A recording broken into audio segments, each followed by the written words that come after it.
আসসালামু আলাইকুম বন্ধুরা, বরাবরের মতো আরেকটি প্রয়োজনীয় ভিডিও শেয়ার করছি। স্ক্রিনে দেখতে পাচ্ছেন হোমমেড স্যুপ। এই হোমমেড ব্ল্যাক স্যুপটি আমি কিভাবে তৈরি করেছি, এর উপাদান কি কি ব্যবহার করেছি এবং এটি কতদিন ব্যবহার করা যাবে, তাছাড়াও এটি কোন ধরনের স্কিনে ব্যবহার করা যাবে, যাদের মুখে প্রচুর পরিমাণে অ্যালার্জি আছে তারা এই স্যুপটি ব্যবহার করতে পারবেন কিনা, এটি ছেলে এবং মেয়ে উভয় ব্যবহার করতে পারবে কিনা, সব কিছু জানতে সমস্ত ভিডিও জুড়ে আমার সাথেই থাকুন। সাবানটি তৈরি করার জন্য মূল উপাদান হিসেবে এখানে আমি ব্যবহার করেছি অপরাজিতা ফুল।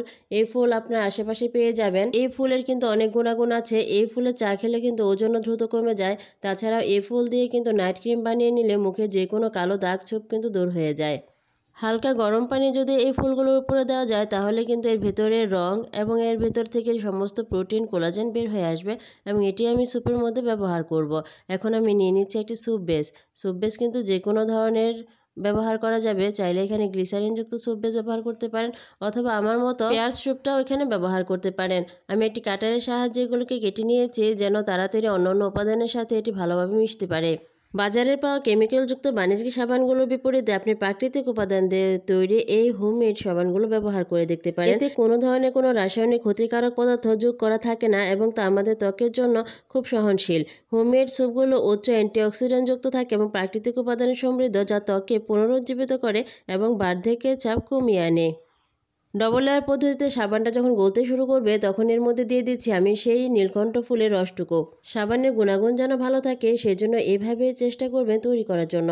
আমি নিয়ে নিচ্ছি কিছুটা গ্লিসারিন। আর এই গ্লিসারিন শুষ্ক ত্বকে কীভাবে ব্যবহার করতে হয়, তৈলাক্ত ত্বকে কীভাবে ব্যবহার করতে হয়, শীতে গ্লিসারিন কীভাবে ব্যবহার করবেন এবং গরমেও ত্বকে কীভাবে গ্লিসারিন ব্যবহার করবেন, এই ধরনের ভিডিও কিন্তু আগে আপলোড দেওয়া আছে, চাইলে দেখে আসতে পারেন। এখন নিয়ে নিচ্ছি এখানে আলমন্ড অয়েল। আলমন্ড অয়েলটা সুবাস তৈরি করার জন্য ব্যবহার করা হয়েছে। আপনি চাইলে এখানে যে কোনো ধরনের এসেনশিয়াল অয়েল ব্যবহার করতে পারেন। এখন আমি নিয়ে নিচ্ছি এখানে কিছুটা রোজ পেটাল। এই রোজ পেটাল আমি এখানে কালার চেঞ্জ হওয়ার জন্য ব্যবহার করেছি এবং কিছুটা সুগন্ধ আসার জন্য ব্যবহার করছি। চাইলে এই রোজ পেটাল অপশনাল হিসেবে রাখতে পারেন। আপনার ত্বক যে ধরনের হোক না কেন, প্রতিদিন যদি আপনি ত্বকের যত্ন নেন তবে তা আপনাকে ত্বকের সমস্যা প্রতিরোধ করতে সাহায্য করতে পারে, যার মধ্যে আছে ব্রেকআউট, হাইপার পিগমেন্টেশন এবং বলে রাখার মতো সমস্যা। মিশ্রণটি ভালোভাবে তৈরি হয়ে গেলে একটি সিলিকন মোল্ডে এটিকে ঢেলে নিচ্ছি এবং রেখে দেব 7 থেকে 8 ঘন্টার জন্য। হোমমেড সাবানের সবচাইতে ভালো যে দিকটি হচ্ছে এর মধ্যে কোনো ধরনের কোনো প্রিজারভেটিভ অ্যাড করা হয় না, যার জন্য সব ধরনের ত্বকে এটি ব্যবহার করা যায়। যাদের ত্বকে প্রচুর পরিমাণে অ্যালার্জি আছে, ত্বকে প্রচুর পরিমাণে চুলকানি হয়, তারাও কিন্তু এই সাবানটি ব্যবহার করতে পারবেন একদম নির্ভয়ে। 7 থেকে 8 ঘন্টা রেখে দেওয়ার পরেই কিন্তু আপনার সাবান তৈরি হয়ে যাবে। প্রতিদিন রাতে ঘুমোতে যাওয়ার আগে এই সাবানটি ব্যবহার করুন এবং সকালে ঘুম থেকে উঠেও এই সাবানটি ব্যবহার করুন। দেখবেন সপ্তাহে আপনার ত্বকের পরিবর্তন আপনি নিজেই বুঝতে পারবেন। সাবানটিতে যেহেতু কোনো সিনথেটিক উপাদান বা কোনো প্রিজারভেটিভ বা সুগন্ধ ব্যবহার করা হয়নি, সেক্ষেত্রে কিন্তু এটি সব ধরনের ত্বকের জন্য একদম সেফ। শীতের দিনে আর্দ্রতার অভাবে ত্বক শুষ্ক হয়ে যায়, কিন্তু শুষ্ক ত্বকের সমস্যা সাবান ব্যবহার কারণে হতে পারে।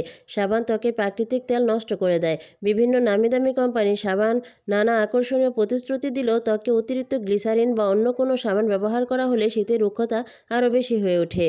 নিজের স্বার্থে ত্বক ভালো রাখার জন্য, ত্বকের কালো দাগ দূর করার জন্য, ত্বকের অ্যালার্জি ভাব দূর করার জন্য, র্যাশ দূর করার জন্য বাড়িতেই বানিয়ে নিতে পারেন সম্পূর্ণ প্রাকৃতিক উপায়ে তৈরি এবং রাসায়নিক পদার্থবিহীন এই সাবানটি। ভিডিওটি ভালো লাগলে একটি লাইক দিবেন এবং যারা নতুন বন্ধু আছেন এরকম আরও অনেক প্রয়োজনীয় টিপস পেতে চ্যানেলটা সাবস্ক্রাইব করে পাশে থাকা বেল আইকনটি ক্লিক করে দিবেন যেন পরবর্তী সমস্ত ভিডিও নোটিফিকেশন সবার আগে আপনার কাছে পৌঁছে যায়। আল্লাহ হাফেজ।